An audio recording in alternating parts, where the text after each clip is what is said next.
Pocahontas. This is kind of just a little character chart.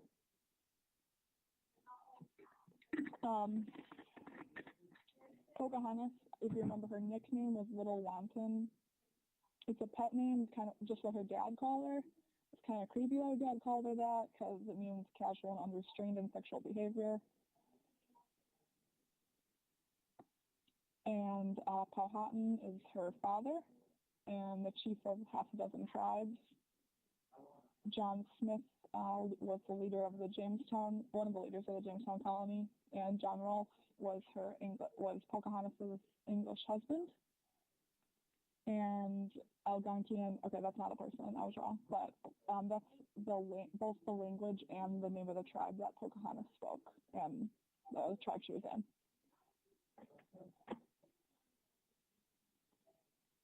Okay, so Pocahontas, this is kind of one of those tougher ID questions because there's so much that you could say, but this is kind of what I think is the most important.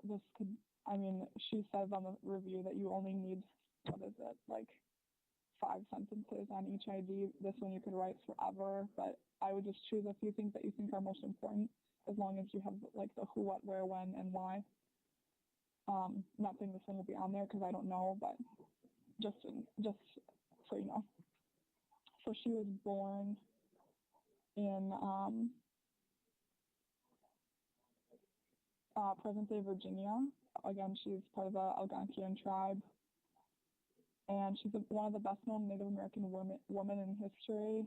However, there's no written records about her. It's basically just stories and rumors that how people know about her. She was considered charming and energetic and kind of flirtatious. Again, that's where her nickname comes from, Little Wanton.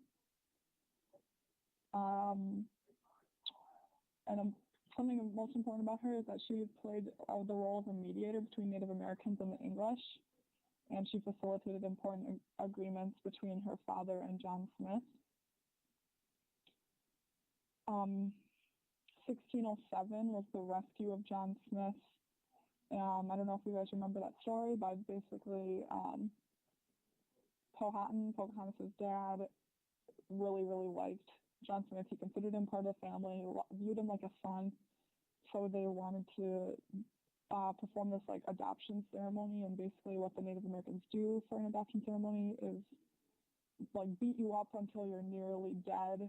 So, and then when you are done being beat up, you are reborn apparently into their life, into the Native American family. So that was considered being adopted.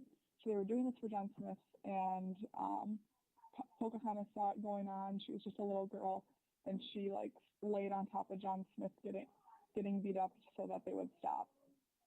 So she saved his life. And this is actually not proven to be true, but at this point we're assuming it is. So another important thing is that she met John Smith at 10 years old. A lot of people think that they were really together, but they weren't. She was just a little girl and he was an adult.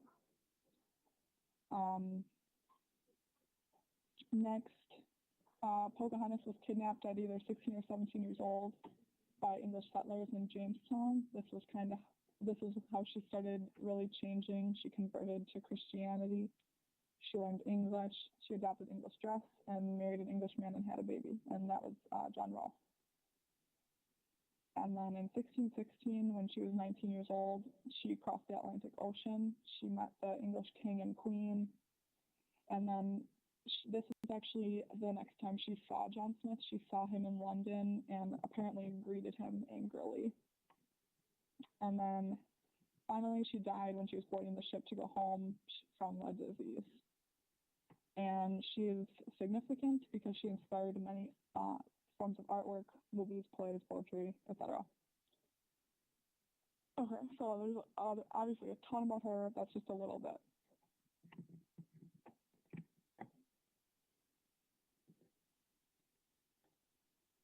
Okay, Powhatan, I think I actually mentioned most of these things already. Was Pocahontas' father. He controlled a lot of the corn in the area of all the Native Americans. He was a chief of about half a dozen tribes. He was very powerful. He had dozens of children, but Pocahontas was his favorite. He referred to John Smith as his son or lesser chief. And an important story about him, I don't know if you remember that we talked about this, it was in 1608, King James in England sent gifts to Powhatan in Jamestown. One of the gifts was a crown so he was viewing Powhatan as a king in his eyes. So John Smith was presenting these gifts to Powhatan and wanted to crown him in their coronation, in this English coronation ritual. But Powhatan refused to kneel before the Englishmen, and that was what he was supposed to do in order to receive the crown. But Powhatan viewed kneeling for the Englishmen as being submissive, so he didn't want to do it.